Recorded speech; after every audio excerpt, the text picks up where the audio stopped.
Nobody should import and export insecurity in their states to Bayelsa State. This is not FCT. This is Bayelsa State. All service commanders should be at alert. That meeting must not take place in Bayelsa State.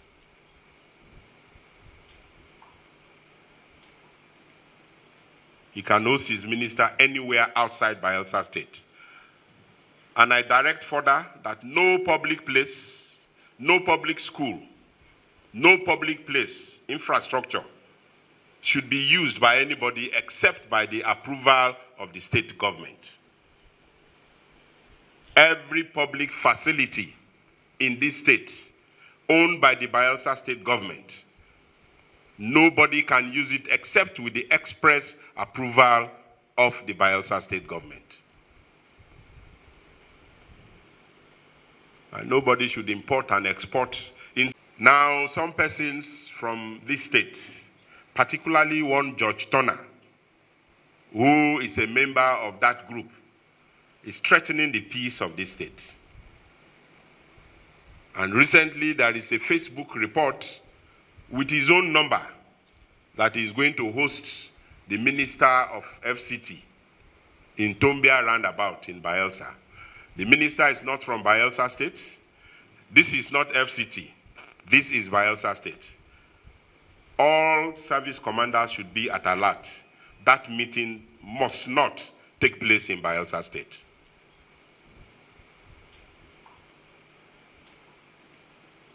He can host his minister anywhere outside Bayelsa State. And I direct further that no public place, no public school, no public place, infrastructure should be used by anybody except by the approval of the state government. Every public facility in this state owned by the Bayelsa state government, nobody can use it except with the express approval of the Bayelsa state government. And nobody should import and export insecurity in their states to Bayelsa State. And so service commanders, you are put on alert that any of such gatherings should not and will not hold in Bayelsa State.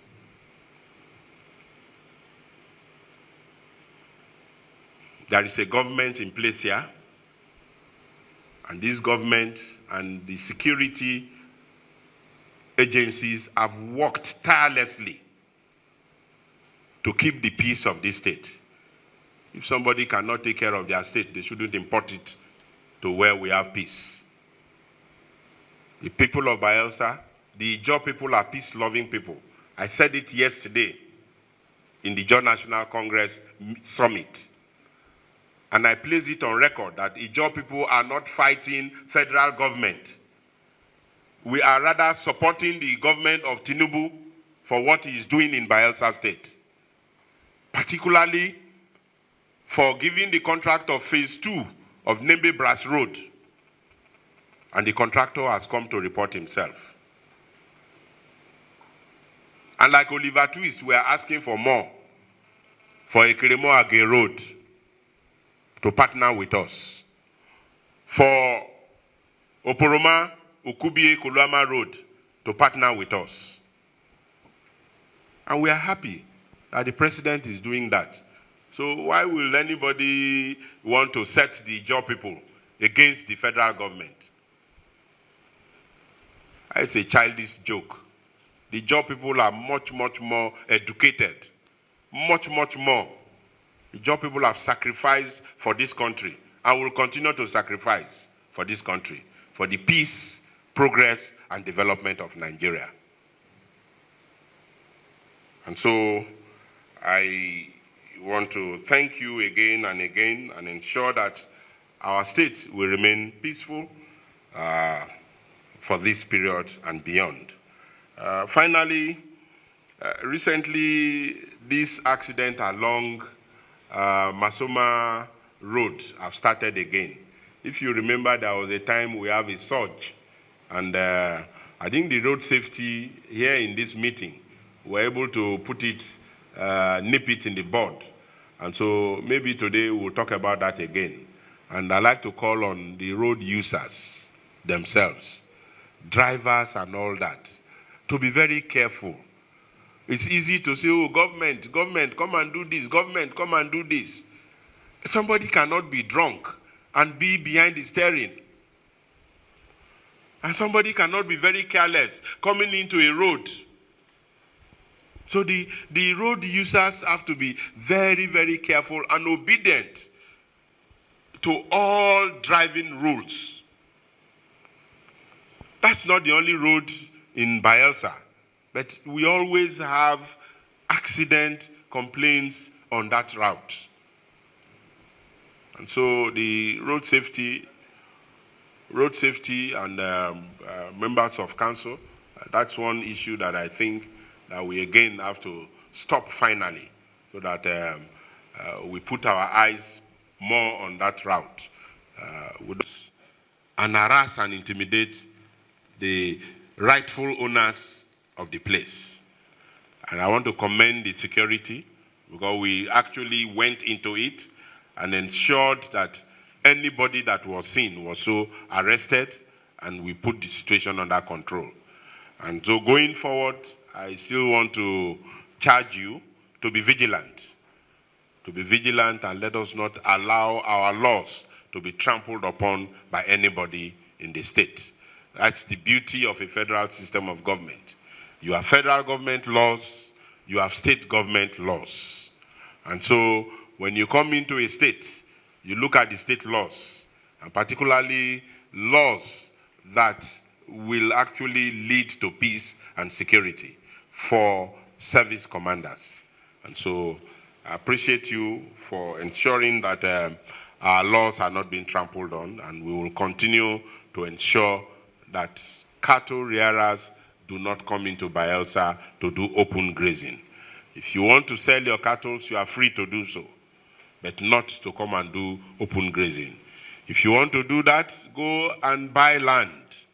Buy your land, fence it, and keep your cattle in one place. And government will be aware that there is grazing taking place here. So that's the other one.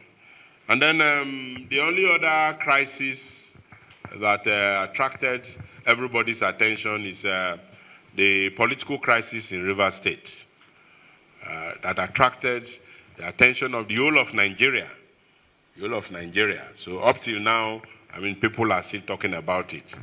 That attracted the #1 citizen of the country to declare a state of emergency. And not only declaring a state of emergency, also ensuring that the political structures in the state were suspended. And it's a democratic government, so you have arguments for and against the suspension particularly, because state of emergency is embedded in our constitution. And if the conditions in Rivers State are such that the president believes that the national security is threatened, he has the powers to do so, which he did. And the other discussion is whether the president had powers to suspend an elected government of a state. I think that was the area that is still being under discussion. Well, be that as it may, we are a sister state, and we know that that can affect our state. And so we were very careful not to dive into that, those issues. But for us, particularly in our party, as a sitting governor who was part of us, and then in our South-South region, I issued a statement, and I'm sure most of us saw that statement. And even in that statement, it was not derogatory, it was not insulting. We only pleaded with the president to restore elected authorities in the state, and also sued for dialogue. Because whatever happens, in every crisis, we still come back to the round table to achieve peace. So what we did was to appeal to the president to ensure that there is dialogue and let peace be restored to Rivers State.